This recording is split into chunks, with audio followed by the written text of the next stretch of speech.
ഇല്ല അനക്ക് എന്താ വെച്ചാ വാങ്ങിക്കോ, പൈസ ഞാൻ കൊടുക്കും. ആണോ? എന്തേ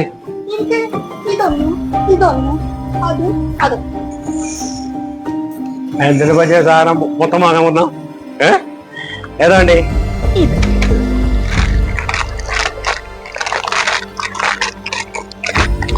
മൂന്നെണ്ണായി വേറെന്താ? ഇതൊന്ന് വേറെന്താ വേണ്ടേ? ഇത് മൂന്നെണ്ണായിക്കോട്ടെ. മതിയോ? എത്രയായി? 15, 25, 35. ഇത് 50 റുപ്യ. എത്ര ഉണ്ട്? 50 റുപ്യ. ഇതൊരു കവറ ഇതിലേക്ക് മുടിക്കും ഇടാം. Okay bye.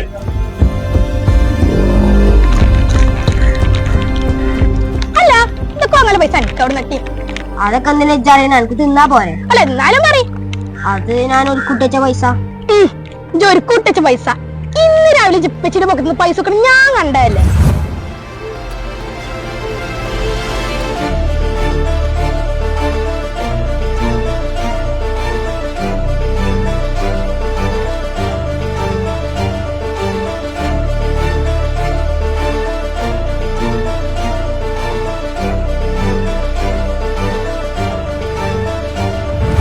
എടി ഇജ്ജ് കണ്ടോ? ഞാൻ എല്ലാം കണ്ടു.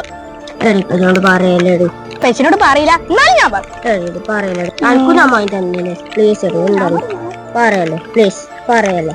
ഞാൻ പറയില്ല, പക്ഷെ ഞാൻ പറയണൊക്കെ ചെയ്യേണ്ടി വരും. അതെന്തായാലും ചെയ്യും. ഉറപ്പല്ലേ? ഉറപ്പാ. പിന്നെ പരമാവധി മുതലാക്കണില്ലടേ. ഇതൊക്കെ വാങ്ങി തന്നില്ലേ. പിന്നെ പേഴ്സില് പൈസ കാണാതെ എടുക്കുന്നുണ്ടോ?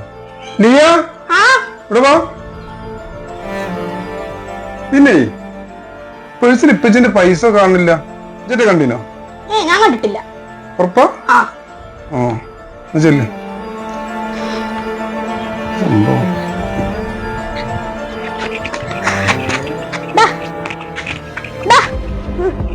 എന്താ എനിക്ക് ഗ്ലാസ് വെള്ളം എടുത്തിട്ടാ. എന്നോട് പറ്റൂല. അതെന്താ പറ്റാത്ത? പറ്റൂല. ഇത് പൈസ എടുത്തറിയാൻ ഞാൻ അപ്പച്ചനോട് പറയട്ടെ. പറയല്ലേ എന്താ എന്താ പറയല്ലേ. എന്നാലേ എനിക്ക് ഗ്ലാസ് വെള്ളം എടുത്തിട്ടാ.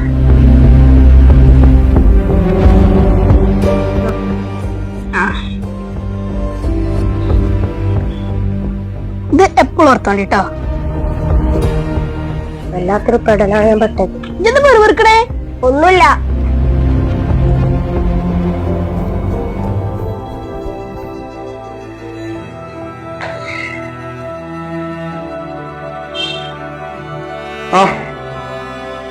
സുധീഷ പറടാ, എന്തായി നമ്മുടെ കാര്യങ്ങൾ? എന്തായി? അത് പറഞ്ഞാൽ പറ്റില്ല. എനിക്ക് വർക്ക് പറഞ്ഞ സമയത്ത് തീരണം. അതിനല്ലേ ഞാൻ നിനക്ക് അഡ്വാൻസ് തന്നെ. ഞാൻ ഒന്നും പറയാൻ പറ്റില്ല. നീ പെട്ടെന്ന് പണിക്കാരെ നോക്ക് കേട്ടോ. ഓക്കെ. എന്തേ? ചെറിയ കാര്യം പറയാണ്ട്. എന്താ പറ. അടിക്കോ? എന്തിനാ അടിക്കണ്? എന്താ കാര്യം? എന്താ പറയാ? ഉറപ്പല്ലേ? അടിക്കൂല. കാര്യം പറഞ്ഞോ? ചെറിയ പച്ചിന്റെ പേഴ്സിന്റെ പൈസ എടുത്തോ? എന്തിനടുത്ത്? മുട്ടായി വാങ്ങാനോ? അങ്ങനെ പച്ചിന്റെ പേഴ്സൊക്കെ ചോദിക്കാതെയും പറയാതെയും പൈസ എടുക്കാൻ പാടുമോ? അങ്ങനെ എടുത്തു കഴിഞ്ഞാൽ അത് കള്ളനല്ലടാ. ആന കെട്ടാലും അടക്ക കെട്ടാലും കള്ളം തന്നെയാണെന്ന്. ഒരാളെ മുതൽ നമ്മൾ ചോദിക്കാതെയും പറയാതെ എടുക്കാൻ പാടില്ല. അത് ഇപ്പച്ചിന്റെ ആയാലും ഉമ്മച്ചിന്റെ ആയാലും ആരതായാലും. ഇപ്പച്ചിന്റെ പേഴ്സിന്ന് പൈസ എടുക്കുക എന്ന് പറഞ്ഞാൽ അത് കള്ളനാണ്. അങ്ങനെ ആരെ പൈസ അങ്ങനെ എടുക്കാൻ പാടില്ല കേട്ടോ. പൈസ എന്നല്ല, ഒരു മുതലും നമ്മൾ എടുക്കാൻ പാടില്ല. ഇപ്പൊ ഈ എടുത്തത് ഇപ്പച്ചിനോട് ഏറ്റു പറഞ്ഞുകൊണ്ട് കുഴപ്പമില്ല. ഇനി ഒരിക്കലും ഇപ്പച്ചിന്റെ കുട്ടി അങ്ങനെ ചെയ്യരുത് കേട്ടോ. പിന്നെ ഞാൻ ഈ പൈസ എടുത്ത് ലിയാക്ക് പറയും. ലിയപ്പച്ചനോട് പറയും പറഞ്ഞാണ് കൊറേ എന്നെ ഭീഷണിപ്പെടുത്തി. തന്നെ അത് ഈ കാര്യാക്കണ്ട. ഓക്കിൽ ഞാൻ കൊടുത്താള് കേട്ടോ. വെച്ചിട്ട് പോയി.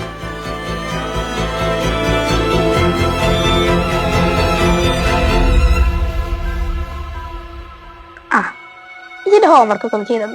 എന്നോട് പറ്റൂല. എന്താ പറ്റാത്തേ? എനിക്ക് പറ്റൂല. എനിക്ക് മര്യാദക്ക് ചെയ്തിട്ടോ. ഞാൻ ഇപ്പച്ചോട് പറയും. ഞാൻ പറഞ്ഞു കൊടുക്കേ. പറഞ്ഞു കൊടുക്കട്ടോ. ഇപ്പച്ചേ ഞാൻ ഒരു കാര്യം പറയട്ടെ. സാലിപ്പുണ്ടല്ലോ, നിങ്ങളെ കേസിൽ നിന്ന് പൈസ കക്കലുണ്ട്. എന്ത് പൈസ? ഇപ്പച്ചിന്റെ കേസ്? സാലിപ്പോ ആ എന്ന് വെക്കല്. എന്നിട്ട് കാണുന്നുണ്ടോ? പിന്നല്ലാതെ. ആ പിന്നെ ഉം. ഈ സാലിപ്പ് ഒന്നും ഉപ്പച്ചിന്റെ കേസിൽ നിന്ന് ഇങ്ങനെ പൈസ കട്ടിട്ടേ ആ അതുകൊണ്ട് ഇയും ഓന്റെ ഒപ്പം കൂടിയിട്ട് മുട്ടായി വാങ്ങല്ലേ? വാങ്ങലുണ്ടോ? ആ. ഓന്റെ ഒപ്പം കൂടിയിട്ട് ഓന്റെ മുട്ടായി വാങ്ങിയിട്ട് ഈ ഓനക്ക് പാര വെക്കാൻ വേണ്ടി ഉപ്പച്ചിനടുത്ത് വന്നില്ല അല്ലേ? അത് ശരിയാണോ? ഓൻ പൈസ കക്കുന്നത് തന്നെ ശരിയല്ല, പിന്നെ ഓനക്ക് പാര വെക്കുന്നത് ശരിയാണോ? ആണോ? അപ്പൊ ഇനി അങ്ങനെ ഒന്നും ചെയ്തിട്ട് ഉപ്പച്ചിന്റെ കുട്ടികള് നല്ല കുട്ടികളാണ് കേട്ടോ.